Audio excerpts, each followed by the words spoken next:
Sur le plan de l'environnement macroéconomique, Augustin Matata Ponyo est le premier chef du gouvernement congolais à réaliser des performances extraordinaires.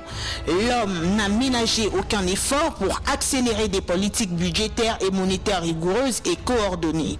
Matata Ponyo veille nuit et jour à la stabilité du cadre macroéconomique. En guise d'exemple, le taux d'inflation entre mai et juillet 2012 a été contenu à son plus bas niveau depuis une dizaine d'années. Il se situe sur la période de 100 jours à 0,12% contre 0,89% à la période correspondante de 2011. La valeur du franc congolais est demeurée remarquablement stable en dépit de l'opération du lancement des nouvelles coupures de 1000, 5000 et 10 000 francs congolais. La prise en charge de la gestion des finances publiques continue à s'améliorer dans le sens de la préservation de la viabilité budgétaire. Les performances de Matata Ponyo ne sont pas vues que par le Congolais. Les partenaires extérieurs aussi saluent avec joie cette nouvelle bonne manière de créer l'ancrage de la bonne gouvernance. Le ministre, à mon avis personnel, est une personnalité très énergétique qui a la volonté ferme de faire avancer les choses ici.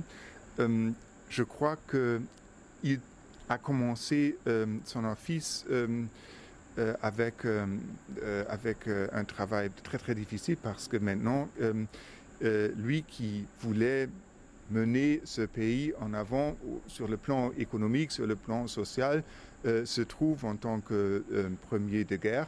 Ça, c'est une situation difficile, mais puisqu'il avait fait son travail en tant que ministre des Finances aussi d'une manière exemplaire, je crois qu'il va, si je peux me permettre de le dire, je suis convaincu qu'il va aussi maîtriser cette situation ici.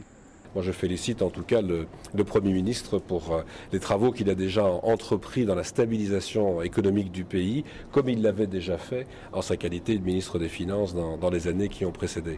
Mais nous allons travailler ensemble pour faire en sorte que l'on puisse d'abord ramener la paix. C'est la condition indispensable pour favoriser le développement. Que le Premier ministre était un homme volontaire, compétent, intelligent, très sérieux, et qui a indiscutablement une stratégie visionnaire qui veut développer le pays.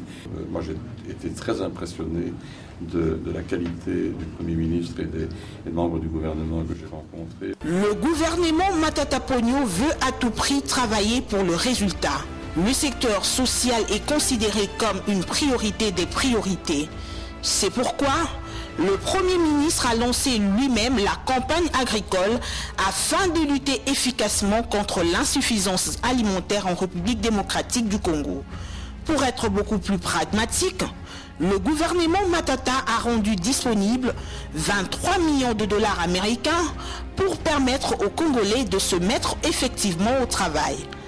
La machine de l'agriculture est bel et bien en marche, car même les routes de dessert agricole sont dans le processus de construction.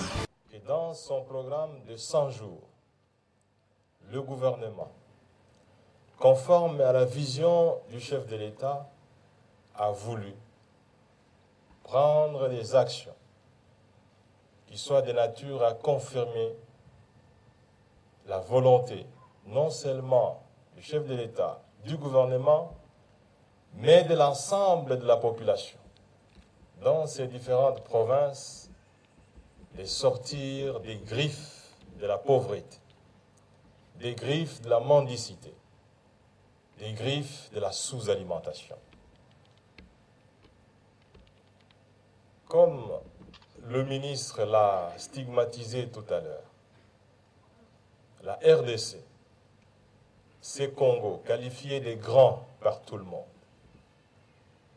c'est un Congo qui importe les produits alimentaires.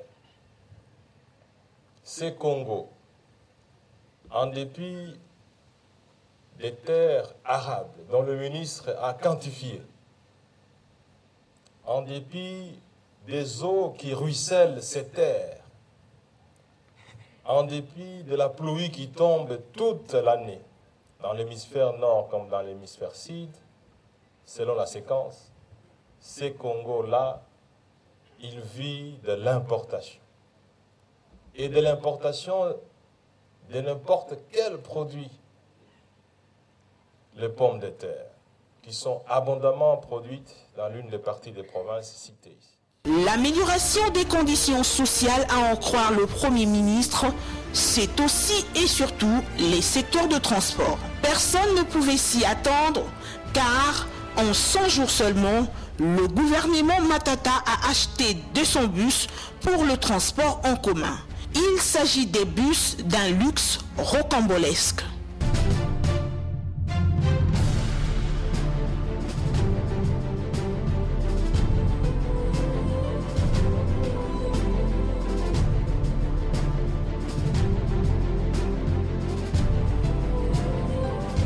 Mieux vaut la fin d'une chose que son commencement.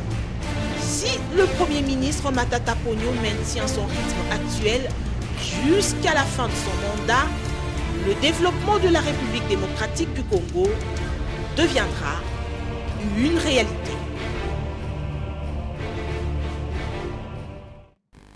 La bonne chose ne dure jamais.